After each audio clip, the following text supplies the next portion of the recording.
পিটিশনারদের পক্ষ থেকে দিব্যেন্দু চ্যাটার্জি তিনি বলেন যে মাই লর্ড, আমার পিটিশনাররা 2016 সালের রিক্রুটমেন্ট প্রসেসে তারা অংশগ্রহণ করে, তারা এক একজন নট এমপ্যানেল ক্যান্ডিডেট।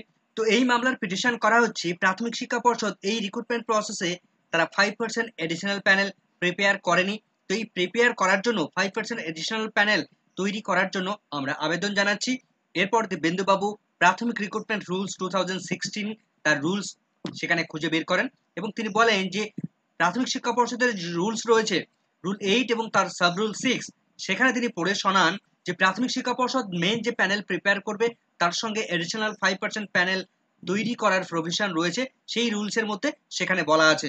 এবং এই 5% প্যানেলটা রিজার্ভেশন যে রুলস রয়েছে SC, general, OBC, OBC A B, এই যে ক্যাটেগরি বা পিএইচ ক্যাটেগরি, সেই ক্যাটেগরি মেনটেন করে এই 5% এডিশনাল প্যানেল তাদের প্রিপেয়ার করার প্রভিশন রয়েছে। তো তিনি সমস্ত রুলসটা তিনি একটু পড়ে শোনান। তো মাননীয় বিচারপতি অমৃতা সিনহা তিনি প্রশ্ন করেন যে তাহলে এই এডিশনাল 5% প্যানেলটা তাহলে এক্সট্রা ভাবে তৈরি করার কথা বলছেন? Yes my lord. তো এই 5% প্যানেল রিক্রুটমেন্ট হবে মেইন যে প্যানেল সেই প্যানেল এক্সস্টেড হয়ে যাওয়ার পর। তো বিচারপতি প্রশ্ন করেন তো প্যানেল 8.5 এর রুলস অনুসারে প্যানেল প্রকাশিত হয়নি?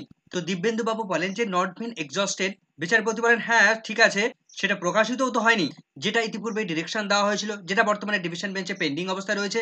এবং সব থেকে গুরুত্বপূর্ণ মন্তব্য মাননীয় বিচারপতি তিনি করেন যে মেইন প্যানেল যেখানে প্রকাশিত হয়নি সেখানে এডিশনাল 5% প্যানেল কিভাবে প্রকাশিত হবে, কিভাবে আমরা 5% প্যানেল আশা করতে পারি? তো এই জায়গাটাতে মাননীয় বিচারপতি তিনি কিন্তু একটু বুঝতে ভুল করেছেন যে প্যানেল প্রস্তুত করা এবং প্যানেল প্রকাশ করা দুটোকে একসঙ্গে গুলিয়ে ফেলেছেন।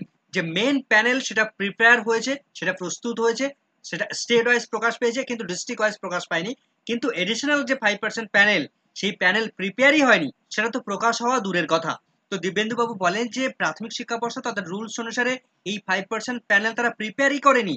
দিব্যেন্দু বাবু আরো বলেন যে মাই লর্ড, আমি এটা বলছি না যে প্যানেল প্রকাশ করতেই হবে, কিন্তু অ্যাটলিস্ট সেটা তো প্রিপেয়ার করতে হবে। প্রাথমিক শিক্ষা পর্ষদ প্রিপেয়ারই করেনি, তাহলে সেটা প্রকাশের তো পরের কথা। আমি প্রকাশের আবেদন জানাচ্ছি না, আমি সেটা প্রিপেয়ারের আবেদন জানাচ্ছি। তো বিচারপতি বলেন যে মেন মেরিট লিস্ট, সেই মেরিট লিস্ট এখনো তার পজিশনে নেই, এখন প্রাথমিক শিক্ষা পর্ষদের হাতেই নেই। দিব্যেন্দু বাবু বলেন যে এই প্যানেল ইতিমধ্যে দীর্ঘদিন হয়ে গেল যে তা এক্সপায়ার করে গেছে। প্রাথমিক শিক্ষা পর্ষদের লয়ার তিনি বলেন যে মাই লর্ড, ম্যাডাম সমস্ত কিছু রুলস মেনেই এটা করা হয়েছে, রুলসের মধ্যে সেই প্রভিশনটা রয়েছে। তো বিচারপতি তখন রেগে যান যে প্যানেল এক্সপায়ার করে গেছে তো কি হয়েছে, প্যানেল সেই এক্সপায়ার প্যানেলটাই দেখান, আপনারা তো সেটাও নিয়ে আসছেন না, সেটাও দেখান আমাদেরকে। এবং খুব কড়া গলায় বলেন যে show me the date panel, where is it, when can you bring that panel? তো পর্ষদের লয়ার বলেন যে মাই লর্ড, প্যানেল অলরেডি প্রকাশ পেয়ে গেছে। তো বিচারপতি বলেন যে তাহলে আমাকে শো করান, দেখান। পর্ষদের লয়ার বলেন আমি এই মুহূর্তে কিভাবে শো করাবো, আমার কাছে এই মুহূর্তে প্যানেল নেই। বিচারপতির সঙ্গে সঙ্গে প্রশ্ন কখন আপনি শো করবেন? পর্ষদের লয়ার বলেন যে প্যানেল ইতিমধ্যে আমাদের কাছে নেই, প্যানেল এই মুহূর্তে সিবিআই কাস্টাডিতে রয়েছে, আপনি যদি ডিরেকশন দেন তাহলে আমরা সিবিআই কাছ থেকে এনে দেখাতে পারি। তো বিচারপতি তখন বলেন যে ইতিমধ্যেই ডিরেকশন দেওয়া হয়েছে সেই প্যানেল প্রকাশ করার। পর্ষদের লয়ার বলে যে মাইলর্ড, এই মামলার ক্ষেত্রে এই অর্ডার দেননি। বিচারপতি বলেন তো কি হয়েছে, অন্য ম্যাটার হলেও তো আপনারা প্রকাশ করেননি। তো মাননীয় বিচারপতি বলেন ঠিক আছে, আপনারা আসুন, আমি অর্ডার দিয়ে দিচ্ছি। এরপর মাননীয় বিচারপতি তিনি অর্ডার লেখা শুরু করেন। তো প্রাথমিক শিক্ষা পর্ষদকে কড়া নির্দেশ দিলেন যে প্রাথমিক শিক্ষা পর্ষদের যে রুলস 8 তার সাব রুলস 5, সেই রুলসের উপর বেস করে প্রাথমিক শিক্ষা পর্ষদের মেরিট লিস্ট প্রকাশ করতে হবে, মেধা তালিকা প্রকাশ করতে হবে, সেটাকে পাবলিশ করতে হবে এবং তার পাশাপাশি এডিশনাল যে 5% প্যানেল সেই প্যানেল প্রকাশেরও নির্দেশ দিলেন মাননীয় বিচারপতি।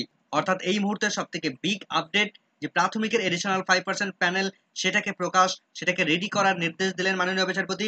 অর্থাৎ দুটি প্যানেলই, একটা এডিশনাল 5% প্যানেল সেটাকে প্রিপেয়ার এবং প্রকাশ, এবং অন্যদিকে যে প্রাথমিকের 42,000 যে প্যানেল সেই প্যানেল প্রকাশের নির্দেশ মাননীয় বিচারপতি দিয়ে দিলেন।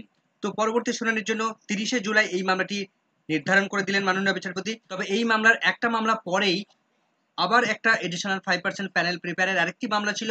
সেই মামলায় মাননীয় বিচারপতি তিনি কিন্তু আরেকটি পৃথক ধর্মী অর্ডার দিলেন। সেখানে তিনি এডিশনাল 5% যে প্যানেল প্রকাশ সেই সংক্রান্ত বিষয়ে তিনি 32,000 চাকরি বাতিল যে মামলা, অর্থাৎ প্রিয়াঙ্কা নস্করের যে মামলা, সেই মামলার নিষ্পত্তি না হওয়া পর্যন্ত আপাতত সেই মামলাটি পেন্ডিং অবস্থায় রাখলেন। অর্থাৎ 32,000 মামলা মীমাংসা ঘটলে তবেই তিনি সেই মামলার শুনানি করাবেন এমনই নির্দেশ দিয়েছেন। তো দুটি মামলায় কিন্তু দুটি পৃথক ধরনের অর্ডার এসছে ইতিমধ্যেই। তো দেখা যাক পরবর্তী কি আপডেট উঠে আসে, সেদিকে আমাদের নজর থাকবে। আপাতত ভিডিওটি ভালো লাগলে অবশ্যই লাইক এবং কমেন্ট করে যাবেন। ভিডিওটি সম্পূর্ণ দেখার জন্য সকলকে ধন্যবাদ।